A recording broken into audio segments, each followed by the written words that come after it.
Facebook Live, good morning. It is a beautiful spring morning, and last evening I took out a beautiful spring attire to wear this morning. And over the course of the night and into the morning, there was something on the news that changed my perspective. And because I'm an advocate for women, it is Women's History Month, I thought I had to put that away, put that beautiful spring outfit away, go into my wardrobe and take out this shirt. I wore this during last year, 2020, because 2020 marked the 100th anniversary of the ratification of the 19th Amendment, which gave women the right to vote. And I did a whole series on that last year. And then in February, which was Black History Month, I went into that again. And you know me, by now, I don't deal with month and day. I deal with 365. So let's talk Black History 365. It is so relevant. It is so very apt that we look at Black history not just for a month, but 365 days. So yes, I put away my spring attire and I dressed in my shirt. And it says right here, the women vote. Okay. Now the incident which I'm referring to that caused me to make a change from my spring attire to wearing this took place in Georgia, where a black female legislator was arrested because she was protesting against a bill which is inclined to take away the rights of black people, or to make it most difficult, to suppress. That's what they're trying to do, to suppress the rights of black people to vote. And there was a protest, and the representative, Georgia representative, was arrested. They had the nerve to arrest her. Well, she will go down in history. We're always making history, and that is why Black history is not just the month of February, it is 365. So let's go south now and talk about voting rights. Now, in 1919, on the 4th of June, the 19th Amendment giving women the rights to vote was passed. But it meant nothing. It did not give the rights to all women. Here is my piece right here. And it's the same shirt I'm wearing. The women's vote. Starting with 1919, the 4th of June. Then, on the 18th of August, 1920, the 19th Amendment was ratified. And again, that was the amendment which was supposed to give women the right to vote. But it didn't give all women the right to vote. Yes, Caucasian women had the right to vote. Black women in southern states. And this is where Georgia comes into play, and what took place there yesterday, and how it could impact voting rights going forward for black people in this country. So, the southern states, the black women in the southern states did not get that right to vote until 55 years after the ratification. So while last year we celebrated the 100th anniversary of women getting the right to vote, for black women, it's 55 years. See the disparity right there? So yes, the representative was arrested because of a bill which was passed and making it difficult. You know, the requirements. They know black folks are not going to be able to meet those requirements. And the inhuman aspect of it had to do with giving food and water. That's part of that bill. Being human, to give food and water to the people waiting in the line. They put a clause in that bill to ban that the people waiting in line to vote should not be given any assistance in food and water. What a shame. What have we come to in this wonderful country? So yes, voting right. Black History, 365. And here I have two of my works, which I did again. They were done to celebrate that anniversary, that 100th anniversary. But even today, they're relevant. These 6 women here, represented here, they waged, not physical, well, some of them were put behind bars. They were force-fed. They met all types of abuses when they were trying to get the rights of black women to vote.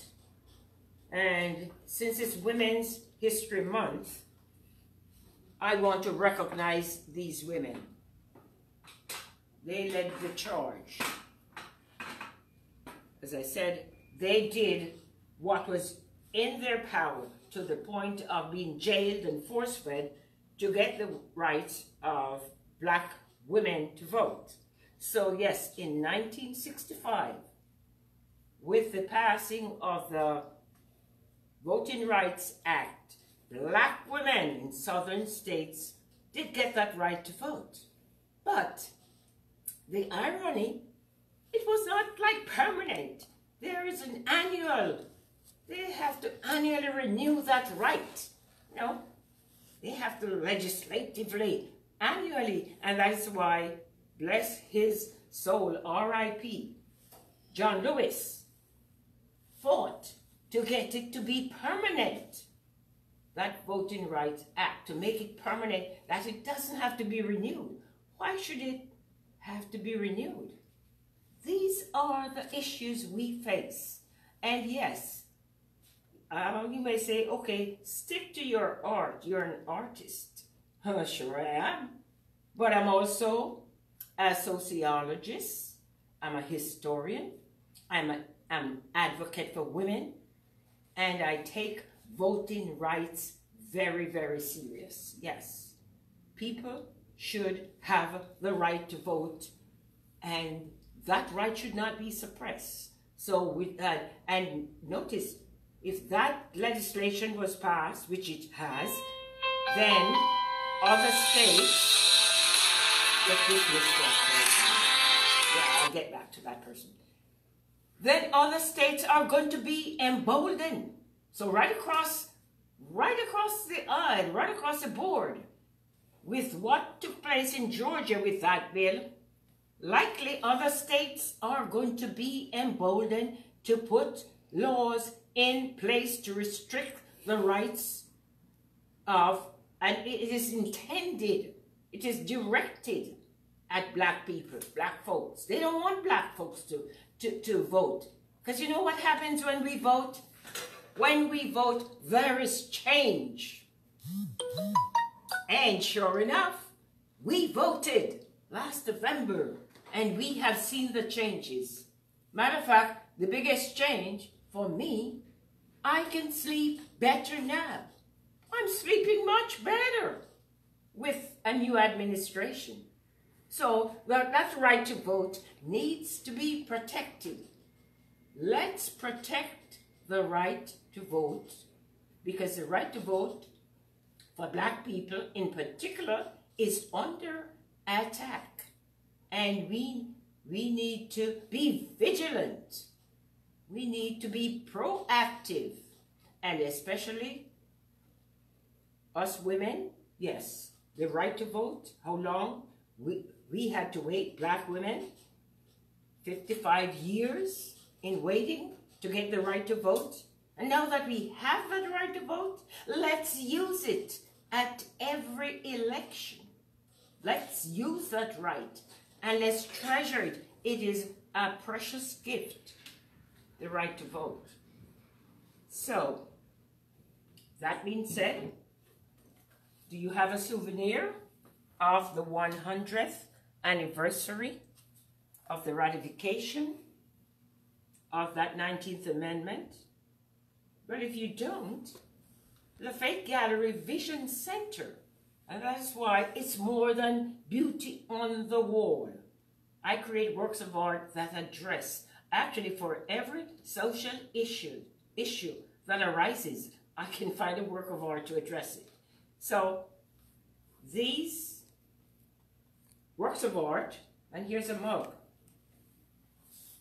Yeah, these are available. We have them, the women vote, black trailblazers of the suffrage movement. Those are obtainable. You can get these at my website, www.lafategallery.com or fineartamerica.com, which makes my products. So history is important. Record history and also teach the younger generation. It is Women's History Month.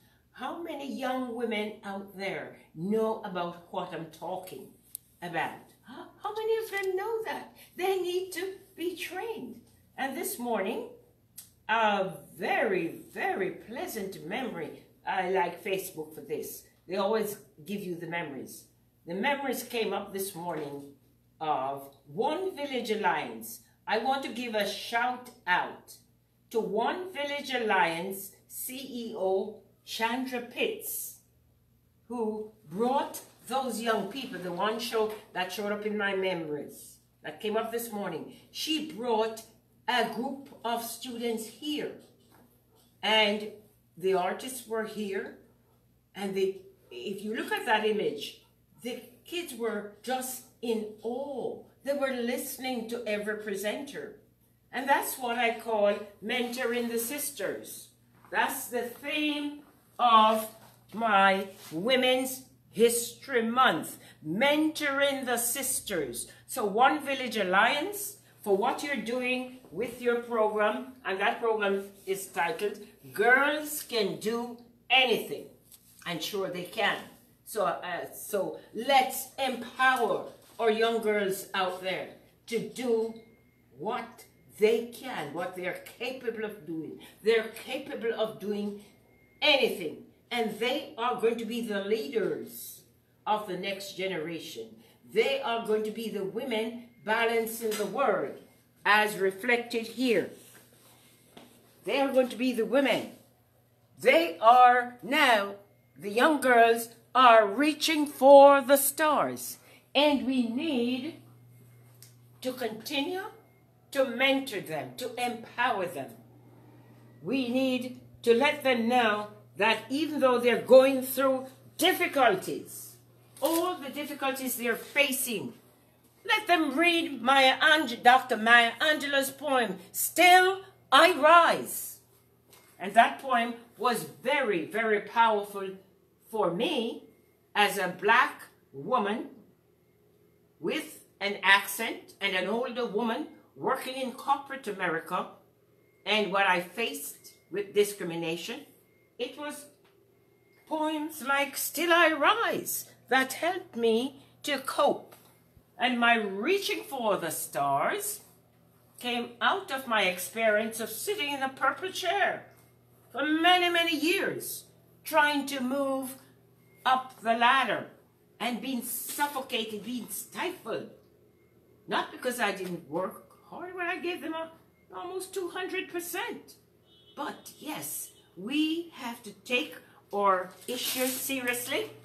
And it is Women's History Month. We are coming to the actual closure of Women's History Month. But like Black History Month, this is my take Women's History Month is 365 days. We need to shine that spotlight on women throughout. And since it's relevant, I want to again showcase the 3 women. You know my work already. There are 4 of us. We call ourselves the Fab Four, exhibiting for Women's History Month. That's my work over there. And you have seen my work from time over the last 28 years. Let me focus on the 3 other women who are exhibiting in this gallery. And I applaud them for their skills, for their future, what I see for their future. And I'm so humbled that I've been able to mentor 2 of the emerging artists. One's professional, and 2 of them are emerging. So here we go. And it's all so relevant in terms of what I'm talking about today. So this is Megan Farrar. And she created her work in a very unique way, her style, one-of-a-kind style, where she used these rosebuds. They're individually crafted. Every last one is made by hand. And she created these beautiful collages. But not only does she do that, this body of work has a symbolic meaning for Women's History Month. Her philosophy was to show the women who paved way for other women. So, yes, Shirley Chisholm, she paved the way for none other than Madame Vice President Kamala Harris. And the great I-Rise lady that I admire so much and whose poem helped to bring me stability, Dr. Maya Angelou. She paved the way for Amanda Gorman, that youth poet that gave that wonderful performance of her poem for the inauguration. So let's go to the next woman. The next emerging artist. And did I talk about the price? Well, these are not just here to decorate the wall. Art is more than beauty on the wall. These are for sale. They are for sale, and we are coming down to the wire with Women's History Month. To purchase these, what you do, go to www.lafategallery.com because they're being sold through my gallery. Then, in that contact form, indicate you want a one-on-one. You want a virtual viewing of the art. I will FaceTime you, and you can make your choices, make your purchases, and the shipment is free.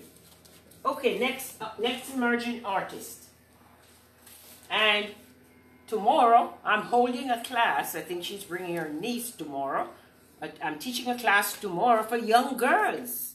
Mentoring the sisters. This Women's History Month, that's what it's all about.